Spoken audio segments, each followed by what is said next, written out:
Hello and welcome. Hi. Welcome to Feral Ladies. This will be quite the feral episode, and we are so looking forward to being with you today in our ferality. So I will, Ooh, good word. Good yeah, word. buddy, just make it up. So let's introduce ourselves. I'm Marisa Wolf. I write science fiction and fantasy. You're going to hear a little bit about that throughout, I'm sure. I have a lot of opinions with a capital O, and I'm excited to talk to you. Fellow co-hosts, would you like to introduce yourselves? I would. First, I would like to comment on the brilliance of your introduction. Like, so many layers of meaning going on there. Yeah. Opinions. Okay. Capital O opinions. Hi, I'm Kacey Ezell. I write emotionally charged adventure, fantasy, and science fiction, and I'm super proud of that tagline. I worked real hard on it, so Rightly thanks so. for enjoying it every time. I also have opinions and capital O's. So cheers. Very nice. Well, I'm Melissa Olthoff. I write sci-fi and fantasy. There is always romance, which Is that Olthoff with a capital O? Usually. A capital O. And with that romance, I mean, I feel like that is super relevant to what we're going to talk about tonight, because I also have so many opinions. Yeah. It's opinionated ladies, you guys. Yeah. Our capital O's, because we're also very happily married ladies. And that should give you the tenor for our conversation. So I like to say that I write science fiction and fantasy that ends in hope, whether or not these circumstances along the way indicate there will be hope in the end. But, there's nothing wrong with a happy ending. And that is my transition to what we were talking about today. As you may know, Romantasy has been dominating charts, dominating conversation, and with anything very popular and profitable, there is pushback in some circles. And so we're gonna talk about all the things. We're gonna talk about Romantasy, why it's so fun, where maybe some of this pushback is coming from. Why our opinions are capital O, all the things. So yeah, ladies, where would you like to jump in? Again, so many layers of meaning with the pushback and the. I do my best. Yeah, wow, that's what they all say. That's what they all said. Just keep thinking. Yeah, for sure. This is going to be a very innuendo-filled conversation. You are all welcome, internet. You're welcome for the fillings. No, all right. Here's where we start. All right. Yeah, I've decided. I don't know. I'm getting bossy. Just roll with it. Let's define Romantasy. Good girl. Let's define Romantasy as a subgenre or a genre or whatever. And I'll start. Okay. So in Kacey's headcanon, which is a lovely place to be. You're all welcome to come join me there. Romantasy is a romance novel that has fantasy elements that are critical to the plot. But because it is a romance novel, that means that the central question at the heart of the story that must be answered within the story is, will these people get together and live happily ever after, or happily ever for now? Or won't they, right? And so any other like problems that they solve along the way all serve to advance that question of, are they going to get together or are they not going to get together? Yeah. Whereas oftentimes Romantasy gets kind of conflated or confused with like a fantasy book that has romantic subplots. I'm going on record right now as saying the difference lies in the story question. Okay. If the main story question is, are they going to get together or are they not going to get together, then it's a Romantasy. If the main story question is, are they going to save the world, or are they going to save themselves, or are they going to, defeat the evil sorcerer dude, then it is a fantasy that has a romantic subplot, which is not new.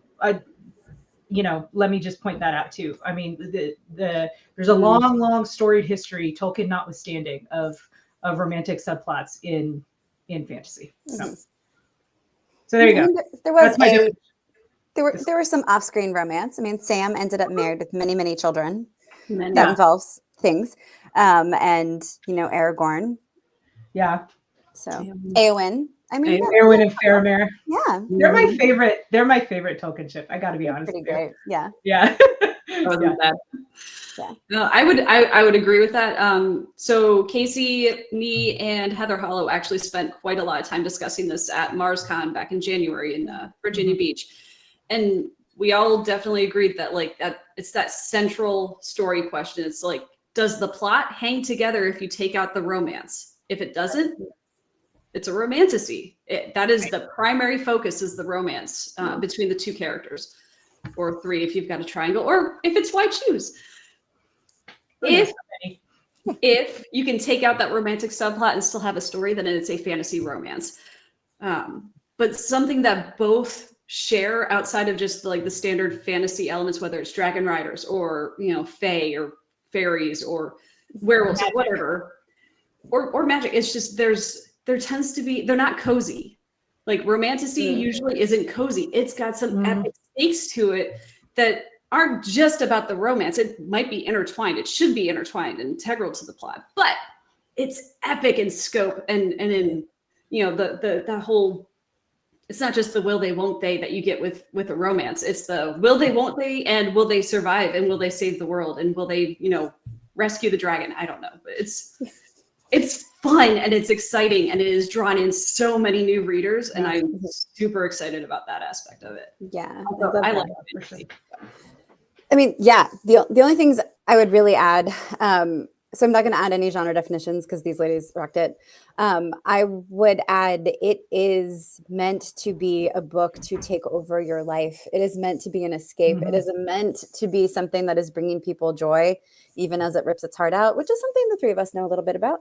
And there's a reason people are going feral over it.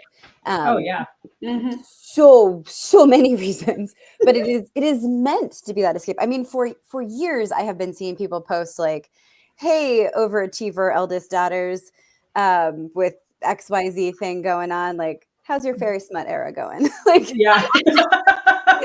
Going quite well, thank you. And to be clear, it's also not new. I mean, oh gosh, my brain just totally blanked. But the woman who wrote Interview with a Vampire, Anne Rice, thank you. Yeah. She was doing some fairy tale retellings, rated XXX, a long time ago. The Beauty series. That taught me things I was not ready to know, my loves. But anyway, beauty of books. But I mean, these things, they've been going on. Fantasy romance has been a thing for a long time. So the thing I would add about the definition is, one, it is not new. I love how popular and mainstream the conversation is about it, because so many people are saying, I got back into reading because of this, or I just started reading because of this. And beloveds, we want people to read. That is amazing. You want to read smut? Love it. You want to read fantasy? Love it. You want to read deep treatises about past world wars? Love it. Just read. If you were discouraged someone from reading, you are incorrect. But that is one of my capital O opinions. We can come back to later. No, yes, I agree with everything that you're saying. And the other thing too is that I find so fascinating is the ways in which romantasy fans are really sort of shaping the market, right? Not just in terms of which stories that they're supporting and taking viral on Book Talk and on Bookstagram and on BookTube, basically any social media, just plug book on front of media. it. Yeah, exactly. But not just that though, right? Like, yes, that's part of it in terms of shaping the market, but also think about the physical, the medium of the stories. those sprayed edges. Oh, they're so beautiful. The special edition, like hardcovers. Yeah. There's a whole section on Kickstarter of yeah, we have an example here. But there is a whole section on Kickstarter that is just authors who are doing these amazing, beautiful special editions of their work, because this audience, specifically the Romantasy audience, really got that started, got that push for that. Like, yes, let's get these, let's celebrate these books as physical objects of art as well as you know, objects of literary art, I guess. Yeah. So Yeah. and I find that fascinating. Yeah. It's gorgeous. That, by the way, was Red Winter by Annette Marie. She is one of my favorite indie authors, and that's my comfort read. We're going to talk about that on another episode, but I love how many times have we seen in all the various Facebook groups of people posting like, hey ladies, I bought this awesome book because it was just so gorgeous. Do you know anything about it? Is it good? Like, they bought it simply because of the aesthetic and it matched the genre that they were interested in. They're like, hey, I got opinions. Tell me more, right? Tell me more. I love that. Although my very favorite is when they're like, I bought these 5 beautiful books. Which one should I read first and why? I'm like, I love you so much, reader. I love you. Like, yes. Yes. Also, please take a look at my beautiful books. I also do. Yeah, that's the thing. So Melissa made this point, and I will sketch it out so she can build on it. But when I was growing up, it was embarrassing to tell people that you read science fiction and fantasy, or people wanted it to be embarrassing. I wasn't embarrassed. But it was a thing where like literary people looked down upon it. Melissa, do you want to share your point, and then I'll come back as an English major? This is one of my capital O opinions. Capital O. So in the past couple months of going to cons and just talking with people and being online and doing all the things, like, I have noticed a trend that I am not a fan of, because how many times did literary, readers look down on genre readers? Sci-fi, snobs. Okay, I cannot stand snobbery, because why are you yucking somebody's yum, right? Why is it okay to bash people that like sci-fi and fantasy? It's not, because we all love it, right? But then with the Romantasy stuff, like, I get people have always looked down on romance, but now we have sci-fi and fantasy folks bashing Romantasy readers and Romantasy in general. Like, I know we all hate it. I'm like, I don't. I love it. Yeah. Right? And I dislike the trend a lot, because why are we bashing like this whole giant new group of readers who not just love romance, but love the fantasy aspect. Love the fantasy. Yes. Fantasy. Like, that's,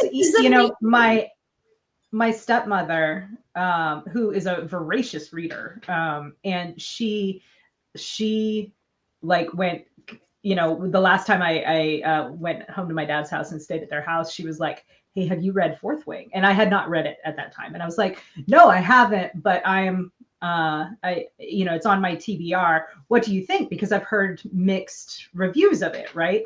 Because I had, right? I heard a lot of people were like, yes, I love it, it's fantastic. And other people were like, it's not that good, it's just a lot of smut, right? And she was like, she goes, I loved it. I've never read anything like that. Like, and I was like, really? I was like, was it? I was like, I told her what I had heard. And my stepmother and I have a very interesting relationship. Like, she married my dad when I was already an adult and married with kids. So, so we're, she's kind of like one of my girlfriends, really. So I was like, oh, is it the smut? And she's like, I mean, no, not really. She's like, the smut is fine. Like, the sex is fine. It's, the romance is a beautiful romance or whatever. That tension was really cool. She goes, but the best part was the dragons. And I was like, oh girl, you want to talk dragons? Yes. Yeah. All right, let's do this. Let's do this, and my point being that not only is Romantasy, it functions in a lot of ways as a gateway drug, right? It's bringing people in to love the world of fantasy, to love the world of speculative fiction and genre fiction, and that's like, how is that bad for us? How? It's not bad for anybody. Yeah. That's literally the definition of the rising tide, right? Jesus. Like, more readers, more dollars. Come on, guys. It's simple capitalism. Right. We love that. So 2 things. One, as an English major at big old state school, it was about 50-50, and professors who were like, okay, write, but don't waste my time with genre. And then 50% of the time who are like, oh yeah, do what you want, genre, great. So I will never get bored of this quote. And I go, if you are not yet familiar with Terry Pratchett, you're so welcome. Please go read everything. Yeah. And one of the things I also love is anytime I see quotes from him come up, because he was an incredibly intelligent, empathetic man. He was a studier of humanity, and that comes real clear through this book. And he was so good at the one-liner. So good at the zinger. So in this one interview, this one was about 1996, and somebody was like, "Oh, well, fantasy. It's a crappy genre. It's certainly regarded as less than serious fiction." And his sigh was so big, the interviewer included it in the notes. So parentheses, sigh. Without a shadow of a doubt, the first fiction ever recounted was fantasy. Guys sitting around the campfire, telling each other stories about the gods who made lightning, stuff like that. They didn't tell each other literary stories. They did not complain about the difficulties of male menopause while being a junior lecturer on some Midwestern college campus. Fantasy is without a shadow of a doubt the literature, the spring from which all other literature has flown. There's more, and it's beautiful. But we are 16 minutes in. Go fuck yourself. Don't be serious. If you want to be serious, we can be serious. Do you want to talk about humanity was built on stories and how it was built on imagination? And the only reason we are here, beyond our drive for survival, is our ability to tell stories to bring each other together for survival. Do you want to talk about that? Because we can. Or the why the Jungian archetypes of the lovers show up so often in every single story in so many different incarnations.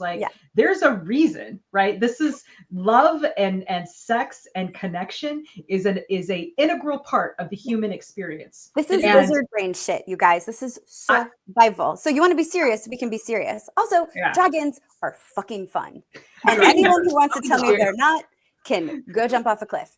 So without a dragon, good luck. So romance haters, I'm sorry, but do you not like love and fucking? Because why? Why are we hating on this in stories? Because it makes it more real and makes the characters also, how the hell do you think you got here? Somebody fucked somebody. Look, some people need therapy about that, and that's fine. But here's the thing, guys and girls, people. That was a gender agnostic guys. That was my New England returning. Cheers. Y'all. Anything that brings more joy in the world, full stop, is a win. Whatever that happy ending might be, however you're getting it, get it. Step 1. Step 2, like Kacey said, people are finding the joy in reading again because of these romantasy books. And that is gorgeous. You will never get me to think that is a bad thing.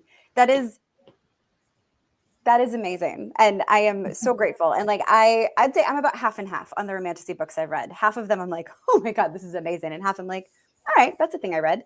But to be fair, that's how I'm feeling about most genres these days. Every genre is a mixed bag. There's no genre where it's like, oh my God, everything is just amazing. Come on, guys. If it's literary fiction, capital L, capital F, we're talking 90-10. And that 10% is the percent I'm going to like. So the odds are way better in romantasy, you guys. Well, because, and it's what's relatable, right? Okay, is it relatable that, I am out hunting in the forest and I, to feed my destitute family that used to be rich but lost everything. Gosh, I shoot a wolf through the eye And turns out it was actually a Fey warrior, and now I'm completely screwed. Oops. No, Literally that's and not figuratively. realistic. Yeah, In all the ways possible. yeah. You're welcome, Akatar. So good. No, that's not realistic. However, is the idea of struggling to feed my family and being willing to do whatever it takes relatable? Fuck yeah, that's relatable, right? Is the idea of I'm falling in love with this person, but this person is turning out not to be who I think they are relatable?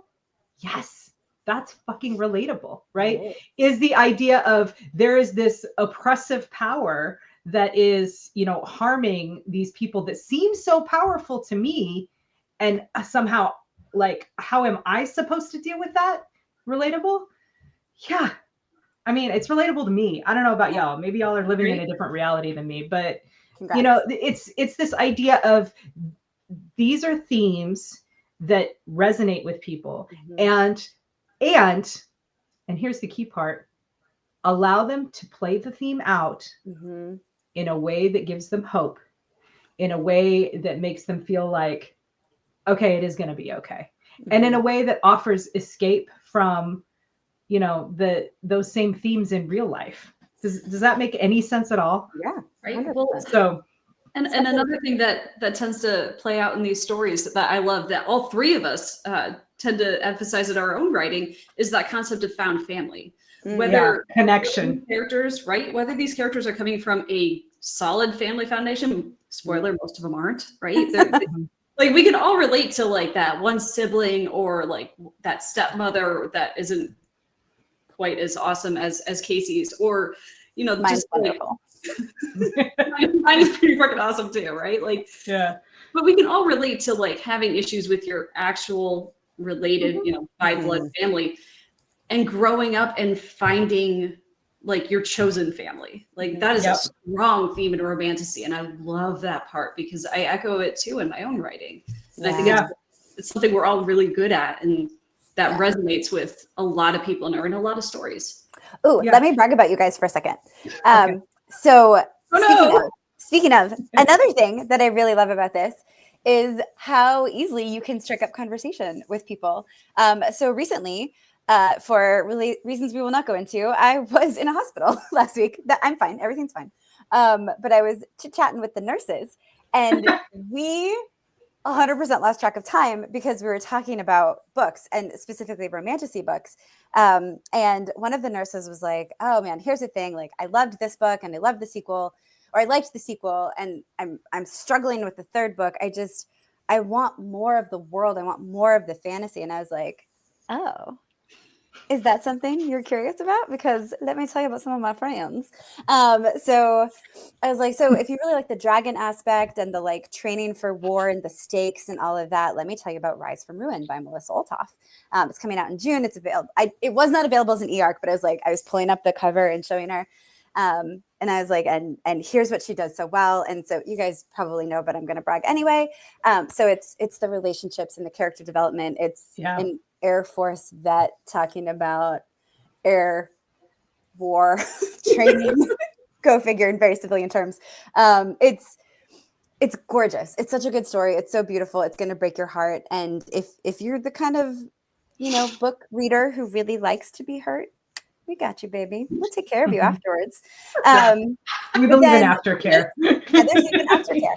So it's so good. And she's like, "Okay, that sounds great." And I was like, "Oh, also, there's a slow burn." And she was like, "Yeah, okay." I'm immediately writing it down. Say less, fam. Say less. She was like, "I'm good." I was like, "Okay, cool." There's no sex on the page, so like this isn't like the smut side. This is the fantasy side, but the romance is real and it's slow burn. And I was like, and if you really like, the tension and the building of relationships between people, let me tell you about Kacey Ezell's Maidflight that comes out in May and is available for e-arc. She ordered it, BT dubs, you guys. She was it was so great. That's awesome. She came by with her phone and she was like, and I was like, so, if you've ever had this feeling of you're not good enough and everyone tells you that you're not good enough, this is a story of when somebody finally stops believing that. And also 3 hot dudes are in love with her. And she was like, "Oh my God, yes, this is amazing." But like, they're not like instantly in love with her. It makes sense in the stakes of the world, in this incredibly deeply detailed, amazing world that you're gonna want to sink into, that Kacey has created. So if that's the kind of thing you're looking for, because as both these ladies have said, romance is a part of life, my loves. Like, and if it's not a part of yours, get it vicariously, and maybe help yourself get to a place where it can be a part of yours, because don't be lonely. Let's find the joy. Anyway, so both of these books, so good. I don't know how to point on StreamYard. But the other two people here, this is the gesture I'll use now for that. But just incredibly well done. So, yeah, I every time I do it, it's fine. It sounds me. We're doing so great. Fine, but these books are that. So if you want the stronger world building around it, where the relationships still matter, even if they aren't the central stakes of the plot, you're gonna want these books. You're gonna go feral over them. So anyway, going feral. It's so interesting that you use that phrase. It is so weird, because we have all these feral readers that are, I don't know, feral for fantasy, and man, has Bane been doing that so well for such a long time. Yeah. Man, fantasy romance is a thing. Like, can we talk about some of the things that we have loved over time? Old school fantasy romances. Yeah.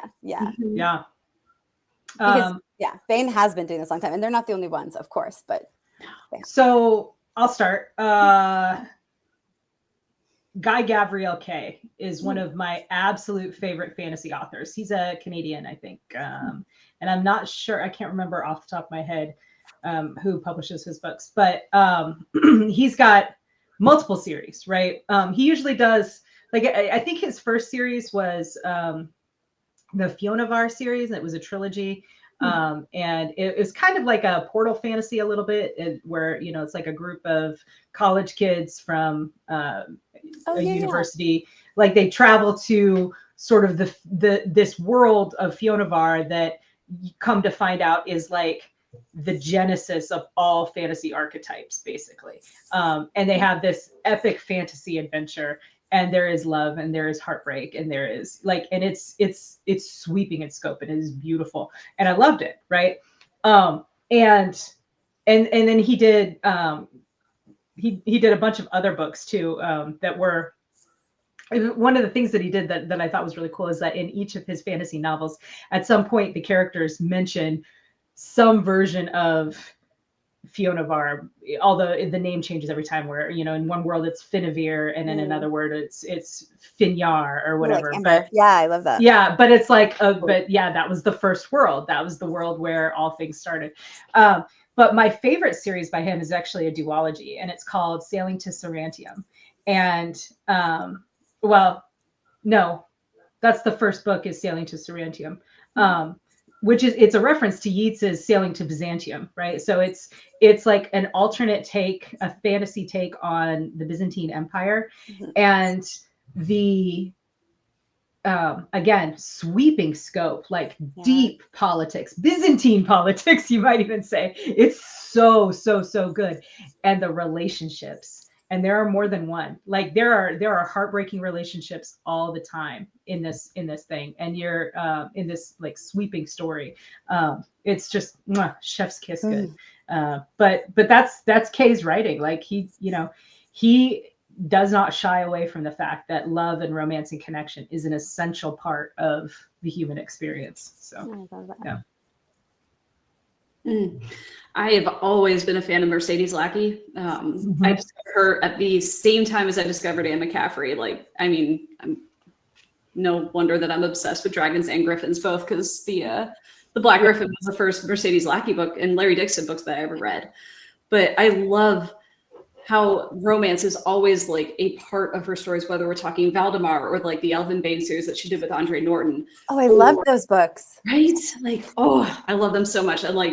I have to do a reread. She also did like some fairy tale retellings in the Fairy Godmother series. And I just love the romantic aspect of those, while it was still like, it was literally romantasy, right? Just not under that name. Like, those are some of my favorites. I love them so much. Did you ever read It's her Elemental series. And I think it actually did come out from Bane, but it was like the Fire Witch or something. Fire. I don't know. I'll have to look it up. No, the Fire Rose. Yeah. And it's like, it is 100% a romantasy, 100%, because the story question is this woman going to get together with this guy who is like, it's kind of a Beauty and the Beast retelling a little bit. But it's set in San Francisco in 1906, which, if you know anything about history, might ring a bell because there was like a fire. Shit. That one is a little bit, yeah. I think it is from Bane. It's Bane, and it's on my TBR. My Bane TBR. Your Bane TBR. Nice. But yeah, it is a beautiful, beautiful story, and it's a romantasy per our definition, you know. Yeah. So, yeah. It reminded me of, these were also Bane books. I'm almost positive, the Mercedes Lackey's Bardic Voices books. Yes.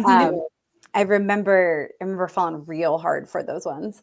So this one's actually sci-fi romance, so we're a little off track, but I remember being like, oh my goodness. Anne McCaffrey's Restoree.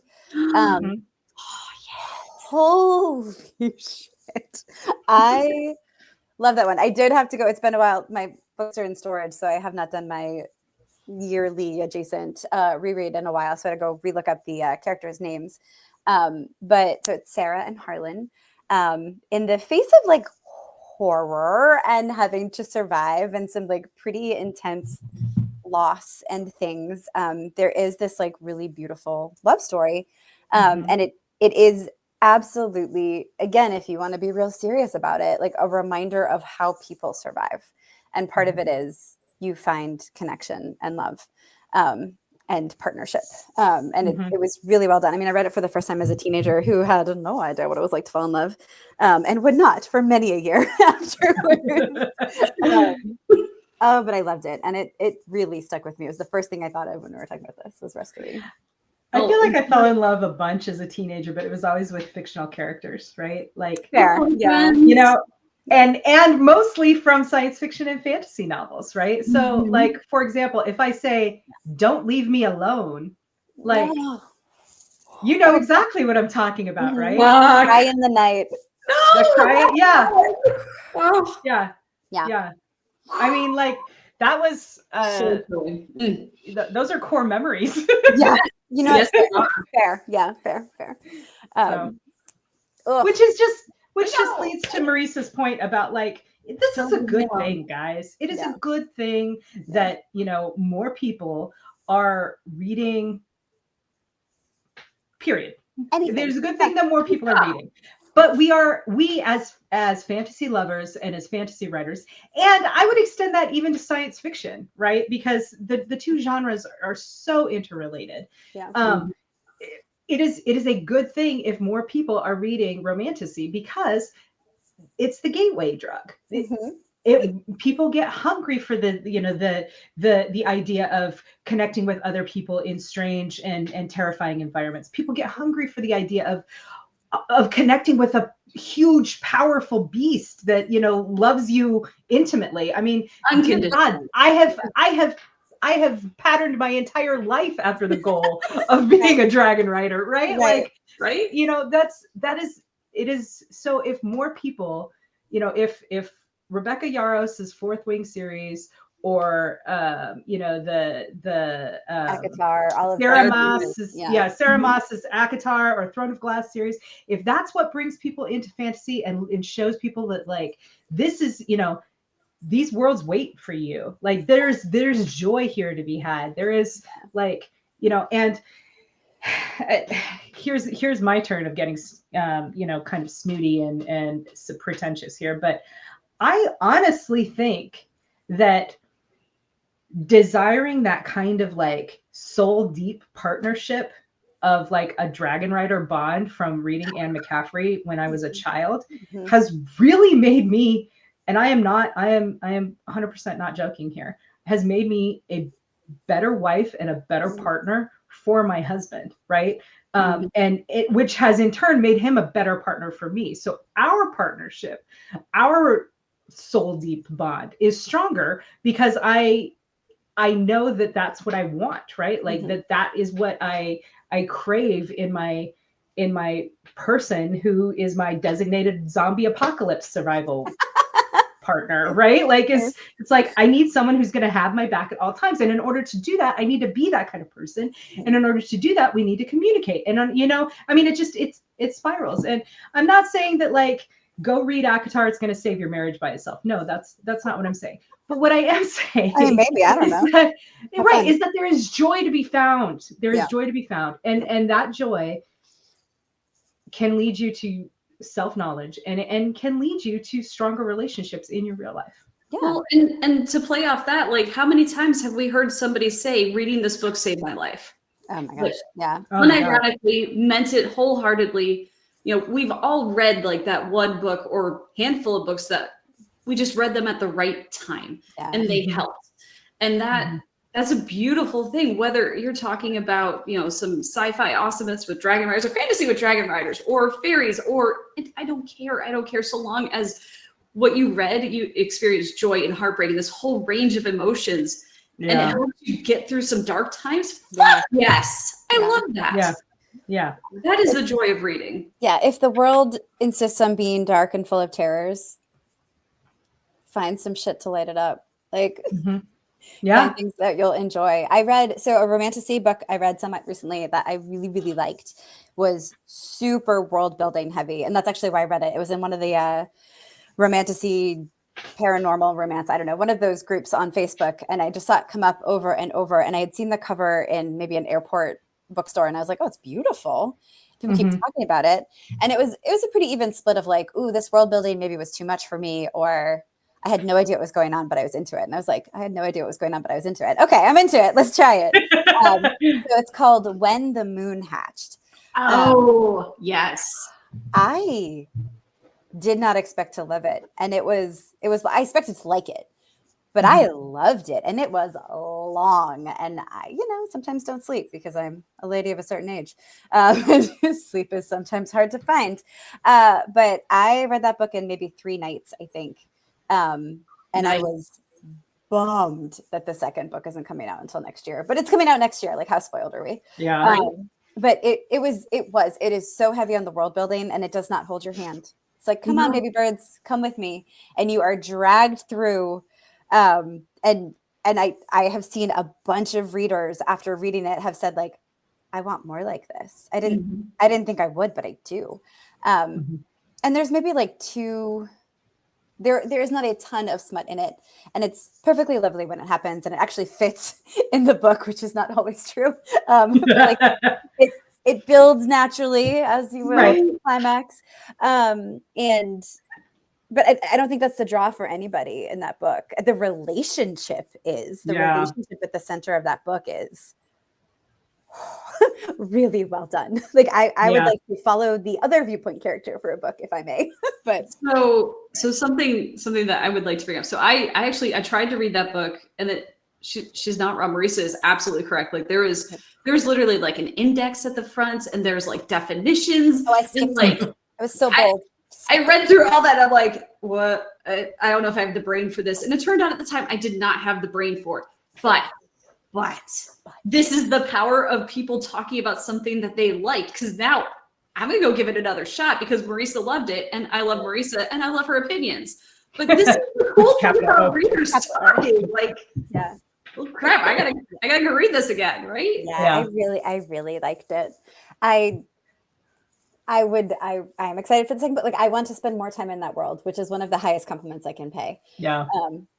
And so if that had been my entry point back into reading, I'd probably been like, what do I have to study? Is there a quiz? Like what's going on?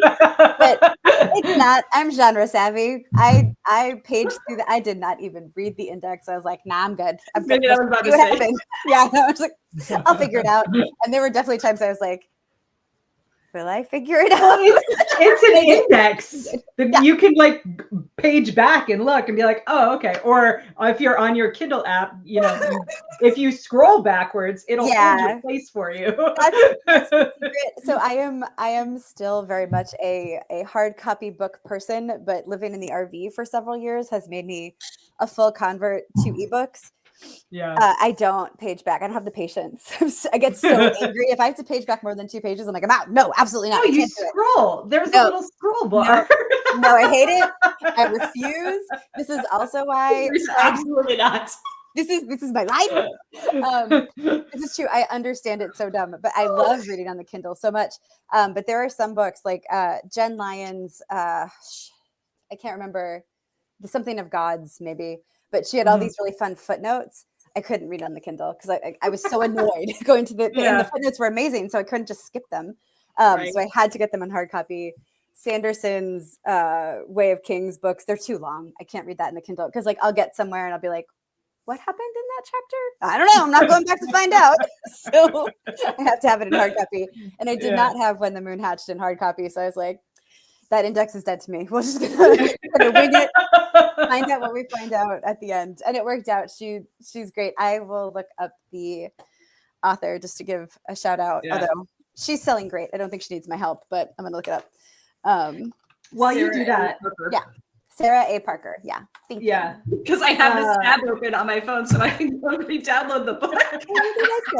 Yeah. Let's talk about smut. Let's talk about smut. It's the 800-pound elephant in the room. That's me mixing a fuck ton of metaphors, but there you go. It's the 6'9" gentleman with the long shadow daddy. In the room. Yeah. The tragic past. The 6'9" shadow daddy, shadow daddy with tragic past and bat wings. The rest of the world can burn. He only loves you. That's right. I mean, it's the Black Stallion thing, like that Morally dangerous gray warrior type, where he is just a total badass to everybody else, but he's soft for you. Except for where it counts. It's the attraction of knowing that like this incredibly violent force is all at your disposal to protect you and keep you safe. Like that's I don't hate smut. I don't always read the smut. I'll be honest with you. I mean, don't get me wrong. I often do. But there are times. There have literally been times when I am like so into like the plot of the story and the world building and stuff that I'm like, oh, okay, cool, we're fucking. Okay, all right. Oh, okay, we're still fucking. Okay, all right, fuck. Yep. Fuck. Okay, good. Back to stuff. Which, good for you guys. One of my favorite Romantasy series, and I might get some flack for this because I don't know that the author markets it this way. But it is a reverse harem. It is a why choose romance, and it 100% has. You know what I'm talking about, Melissa. I do. It 100% has fantasy elements that are integral to the plot, right? Of are these people going to get together or are they not? And it is it's the Witchwood Boys series by C.M. Stunich. It is so beautiful, so beautifully done. And there, girls, when I tell you there is smut, the spice level is off the charts, but the story integrates with it so well. So beautifully. And there are in-story reasons for some of the smut, right? For like a large portion of it. And like to the point where you're like seriously reading about bodily fluids in baked goods. Yeah, I said what I said. And it makes perfect sense within the world building. And it is funny and it is irreverent and it is beautiful and it is haunting and it is dark in some ways, but it is also really silly, like, but not silly, but like snarky silly. It is a very, very good series, and it's fantastically done. Legions of readers are desperately waiting for her to finish edits on book 4 as of right now. So here's the drama, right? Is that book 4 was supposed to come out March 8th. But then the author and her wife, who is also her editor and her cover artist, both like got like that flu that's been going around. Oh no! Oh So no! they haven't been able to finish it. So on her like fan group on Facebook, everyone's like, Blue man. I can't wait. You know, like I don't want to ask when is it gonna come out because I know you guys are sick and I just want you to be better. But also I need it. You're killing me here. Like Yeah. I'm literally dying because there is death at the cliffhanger, spoilers. and like you know, like I am dying at this cliffhanger. Yeah. So yeah, That's awesome. it's fantastic. The first 3 books are out. 4th book any day now. Any day now. Any day. And when Melissa and I drop off the face of the earth, you will know, why. that it has come out. It's a good morning. I also understand that no matter how long this book may be, we will probably finish it fairly quickly. So you might not even notice that we've disappeared. Right to the capital O. I stayed up all night, the night before a freaking convention, because I made the terrible, terrible mistake of starting that book that night because I was by myself in a hotel room in a city where like my family wasn't. I didn't have anybody to chat with. Yeah. I was like, oh, this looks good. So We were both in separate hotel rooms. This bitch comes downstairs to breakfast the next morning. She's like, God damn, CM student. And I'm like, what did you do? She's like, I didn't sleep because I was reading Witchwood Boys. I'm like, oh, I love that one. Let's chat. The Witchwood Boys. Oh my God. Are the boys. trending. The Witchwood Boys are trending is the title, but amazing. Yeah. Obviously we're fangirling here, but I mean, this is a great example of where smut isn't just like, let me add a little bit of a sex scene here to fit into this genre. Yeah. Because you see that a lot where like you have a fantasy and like, oh, but Romantasy is selling and all these girls just love sex. So let me just slap a sex scene here and there and just slide it in. Yeah. They don't slide it in with any kind of preparation. So it just or finesse. Or and it just work well. Yeah. So I forgot until you guys were talking about this series, which I have written down, obviously. So I forgot. Okay. So here's the semi-quick version of Marisa's Guide to Romance. Experience in written, whatever. Here we are. So when I was a teenager, it was the lawless 80s and early 90s in which children wandered the streets until the streetlights came on. No name. God, some of the shit I read as a kid. We've mentioned the Anne Rice books. I was way too young for those. But I was still way too young. But in middle school, my to be unnamed best friend and I would walk to her house after school, where her mother had shelves and shelves and shelves of Harlequin books. And we would read them because her mom wasn't home and we could. Yeah. And we would read the funny parts out loud. Those were the smutty parts, but we couldn't, like, we were like 12 and 13. We literally couldn't say like throbbing love, whatever the fuck. So any word that was a euphemism, we would euphemism as peach or peaches. And then we got to the point where we would just throw it in like, oh, he grabbed her peach as they walked down the street and it was hand. But like, so when peaches, the emoji became a butt thing, I was prepared. Anyway, so I was like, I don't really like romance. It's a little silly because I read it too young. And it just didn't do it. It just didn't do it for me. And then college, used bookstores because college. And this motherfucker picked up Cushiel's Dart by Jacqueline. Oh my! I had every one of those right there. Like I'm looking at them right there. They're all in storage. Jacqueline Carey. Everything. Like, man. So that's an excellent example of a book that is not a romantasy, right? No. Because the stakes and the story question is not, are they going to get together? The story question is, are they going to fucking survive?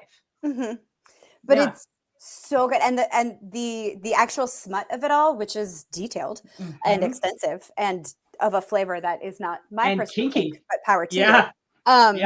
But it is intrinsic to the story.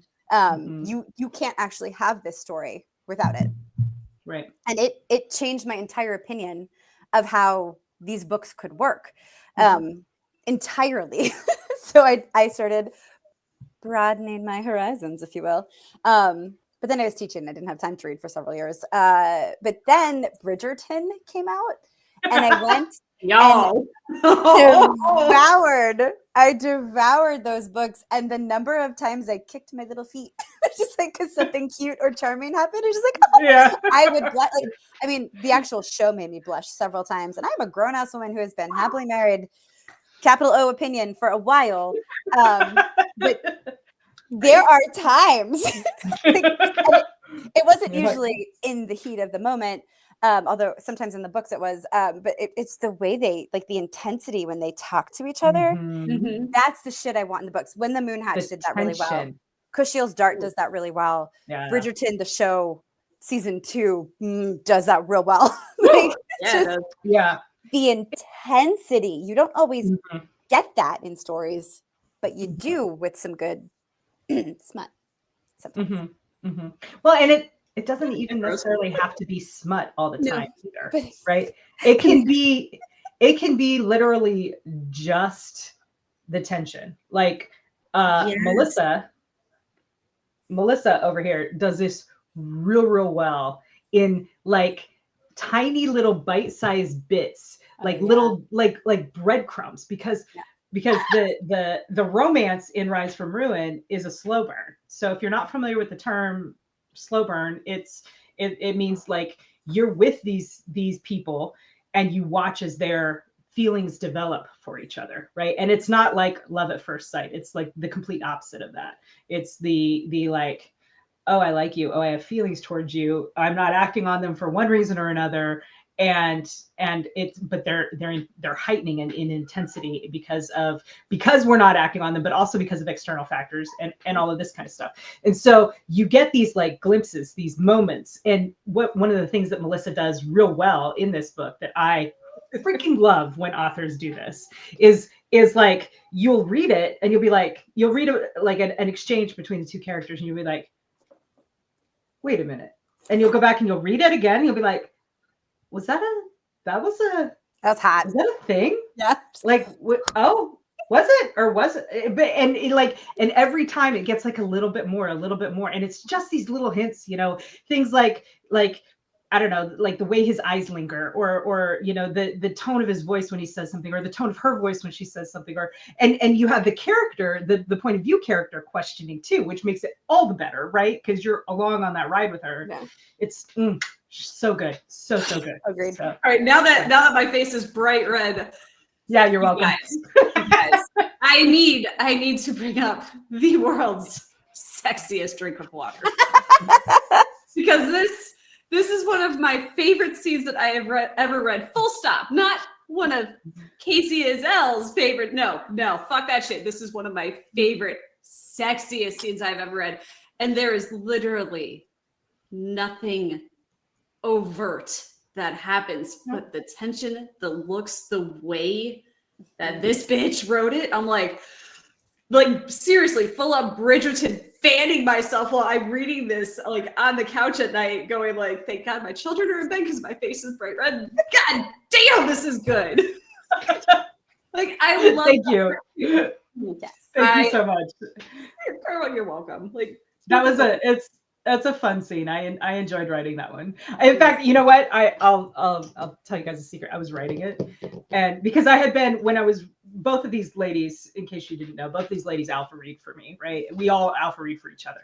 So I was sending, Marisa was busy. You were writing, I think you were writing Valkyries. Like, you were like doing like 15,000 words a day, Yeah. right? So I was sending Melissa like every night. I was like, well, here's what I did today. And she would, come back with comments or whatever. And as I was writing that one, I was like, oh, she's gonna like this. Like, I wrote it for you. You're welcome. I have told people more than once, like, when I'm talking about my girls and what they have coming out, I'm like, okay, guys, like Mage Light, I am the target audience for this book. Yeah. You are, at least, yeah, definitely you are. For sure. But so am I, right? Like, Yeah. and that goes back to something that I say all the time. Like, I am my own first audience member. I Yeah. write for myself because these are the stories. And I think that's true, you know, How many on a times did I certain say, level I write what I love for to many read? of us. Yeah, Right? exactly. Yeah. Exactly. So let's talk about hot exes, Marisa. Yes. I would love to talk about this certain character that she wrote, because again, I'm still the target audience here, and I was still very much kicking my feet, going, "Oh my god!" And then she said, "This is what this character would look like," and I'm like, Yeah. "New book boyfriend." So we can have so many. So I think why choose? Why choose? Yeah, why choose? I think this will be the first place that I talk about this out loud in real life, but it's on the schedule, so I can. So if you remember from the episode of Feral Ladies in which we talked about seasons and putting up big numbers and surging, I surged with a book called A Plague of Magic. That will, you guys are so cute. That will come out this September from Baen. I'm very excited about it. I will pepper more secrets out in the world. But in this book, these are not the points of the book, to be clear. Like the point of the book is the world is falling apart around our point of view character Seema, and it's her fault. So she's dealing with that. But in the meantime, she has a hot mob boss ex who you encounter a few times. And one of the scenes I wrote, and I will maybe hint at it later, closer to the release of September, just to keep your edging edged. So one of the scenes I wrote, I sent to these ladies, and I was like, "This is either amazing or I'm delusional. Like it's not just good. It either like quadruple check works, or I have gone batshit crazy because of how hard I've been working on this book. Please, if I'm delusional, please ground me in reality." And I think you guys liked it. I think you guys liked. We loved it. I loved it. I was like, so as she was writing this book, I've already confessed to being a why choose girly, right? Like I am devoted to my husband. He is the only man for me. I am 100% monogamous. Yes. And yet I cannot get enough of these fucking books where the main female character has a harem of men who would burn the fucking world down for her. That's who I am as a reader. That's who I am as a person. Yeah. You know, do with that what you will. But so Marisa's writing this book, and Marisa is also super, super good at the tension, right? The just a little bit. And I don't want to give too much away because you've said so little about it, but the mob boss ex is not the first guy that Seema, the main character, has tension with in the story, right? And he doesn't even show up as much as that other individual does. Yeah. But when he does show up, I was like, fuck that other guy. I'm shipping these two. In fact, I think I texted her almost those exact words. I'm shipping these two for life, you know? Why choose? I don't know. I felt like choosing that day. That was a day of choice. Yeah. I'm pretty sure that I messaged her all caps, like, "This is my new book boyfriend. I will fight everybody for him. He is mine." That scene was, and we've talked about this before, right? Like sometimes we need a cheerleader, and sometimes we need, take the cheerleader hat off, put the badass writer editor hat on. Real. Yeah. And I read that scene and I was like, well, fuck, I need to step up my game because this is so fucking good.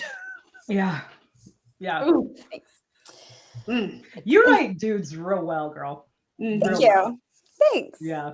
I know a few. And I say that as someone who prides herself on her dudes. Writing dudes very well, yeah. I blame Pern bronze writers. That's where I blame. Girl, where did we practice? That's Fan right. fiction. That's what I'm saying. The many That's what I'm flavors saying. of femininity, of masculinity, and all the Mhm. stops in between. Yep. Man. So basically, we're saying if you are rabid and one single author cannot sustain you, we have so many options for you because Yeah. honestly, if you're not already feral for fantasy, don't you want to be? I'm so And proud of you see, to say that cut first. video. We're done. Are you feral for fantasy? Do you want to be? Do you want to be? Fucking love it. All right, my turn. My turn. Yeah, You ready? your turn. All right. I'm gonna use my prop. Are you feral for fantasy? Do you want to be? I love this new sound so much, y'all. Oh my god. One day I will be able to say it without cracking up afterwards. Oh no, I crack up afterwards. It's you just got to hold it together during. Yeah, That's yeah. what she said. And I'm gonna try sunglasses next time. Oh, because then you can pull them down. Yeah. That's what I'm doing for Casey's reel for the Mage Light. Oh my god, amazing! I can't wait to see it. That'd be awesome. I feel like I have to learn the Angela Harkness wink. The like, Oh, yeah. get better at that. She does that so well. Yeah. Anyway, it's an hour somehow, you guys. Oh my god. So She's practicing winking. It's fine. I much love for these. just- I love doing these videos with you guys. Me too. So, peek behind the curtain. As we showed up here tonight, I was like, "Oh, I'm tired and my head hurts and I want to go to bed." Yeah. And then I spent an hour with my girls talking about romantasy and smut and fantasy and science fiction and why choose. And now I feel great. So, Right? thank you both. Thank you, Rejuvenated. internet. The aftermath.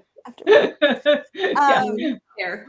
Is there anything? I think we will maybe let's reiterate. If you want to be feral for fantasy, what should you keep an eye out for? Yeah. Yeah. Yeah. Let's do it. So let's do it in order. So Casey. Okay. So yes, if you want to be feral for fantasy, Mage Light comes out. It is available now in eARC at Bane.com. You can also pre-order it on Amazon right now. It will be out this May. I think May 3rd or 6th.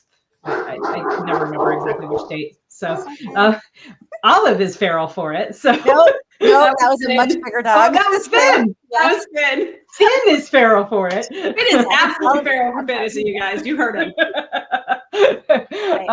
Yeah, so it is again not a romantasy. It is a fantasy adventure that features a young woman who all her life has been told that she's not good enough, and she stops believing that that's true. So yeah, And also 3 hot dudes are and also 3 hot dudes. Yeah. So, since we all know you're feral for fantasy because you've stuck with us for this long in our awesome Cheers. podcast. Yeah. So, Cheers. June 3rd, this awesome book comes out, Rise from Ruin. Everybody wants to be a dragon rider, right? What happens when a prank goes wrong and you end up bonded to a griffin instead? Read it and find out. It's so good. Also, there's, like we said, there's slow burn because you know what? Sometimes it takes a little bit to realize that your best friend who becomes your ex-best friend for reasons is also really, really hot, and he's been there for you the whole time, and maybe he's not such a moron or an asshole. I don't know. You'll have to read to find out, but it is slow burn, and Yeah. things are not resolved between them on this book because, again, this is not like a romantasy. It is a adventure fantasy with post-apocalyptic, maybe a little bit of sci-fi elements to it, and is very much a save the world type of story. Yeah. It's so good. And if you've ever been to a military academy, this one does it right. I mean, I'm sure this one would too if she tried, but this one right here. I know my civilian Speaking as a graduate of the United States Air Force Academy, your Tennyson Air Force Academy is entirely realistic. Thank you. Yeah, you're welcome. I gave myself PTSD with some of those scenes. Like, oh, I remember this. to be clear, guys, I did not go to the academy. I went to Embry-Riddle Aeronautical University, which had at the time, I think the second largest Air Force ROTC detachment in the country. So we did a lot of similar things, but I also took the time to talk with Kacey. I talked with my husband, who also went to the academy, and I made sure that I got certain aspects that I could not have known correct. Also dragons and griffins. Also dragons and griffins. Everybody is hot because everybody is hot. Everybody's hot. Yeah. And then, in September, Bane will have other amazing fantasy books for you. You should definitely go to Bane.com and check them out. And there are other amazing fantasy books being published every day. I'm sure we will talk about them throughout. But in September, rumor has it there will be copies available at DragonCon. Maybe. All three will be available. But in September, the biggest score of Seema's life may lead to the destruction of everything that matters to her in a plague of magic. And there's a hot mob boss X. There is enemies to colleagues. With tension. Colleagues with tension. Yeah, let me not overpromise. Home dude, it's not even a spoiler. The second he meets her, he attempts to kill her. They flat out, no hesitation. So for reasons. They are not. Yeah. They aren't pretend enemies. They are enemies. And a plague of magic there in September. So in the meantime, you can check out our links. You can follow us on the social media. There will be a crap ton of feral fantasy ahead for us to talk about. Cackling, all the good stuff. Lots of cackling. All the things. You can come see us at cons. We've talked about those before. Do you want to do a quick? Sure. Quick piece? Yeah. So my next con, late March. So start April, probably. Okay. My next con will be Liberty Con in Chattanooga, Tennessee, and that'll be in June. And then I'll be a panelist at Lit RPG Con in Denver in July. So if you're into like game lit and stuff, you can go check that out. It's the first one actually, so I'm really interested to see. I'll let you guys know kind of how it goes. And then Dragon Con in Atlanta, Labor Day weekend, and I believe that's it for me this year. So yeah. All right, since we're gonna be past March and my insanity, do your March one. Do your okay. Yeah. This will absolutely have already happened, but I am gonna go straight from my first solid week back in the office to driving out to Nashville this Saturday for confinements, hang out with some awesome Bane readers, and it's gonna be a great time. And then Mid-South Con is Memphis's home con for me, so we're gonna have that sometime toward the end of March. Don't ask me for dates, time math. Look it up though, because Melissa is, you heard it here first, guys, running the Bane Roadshow.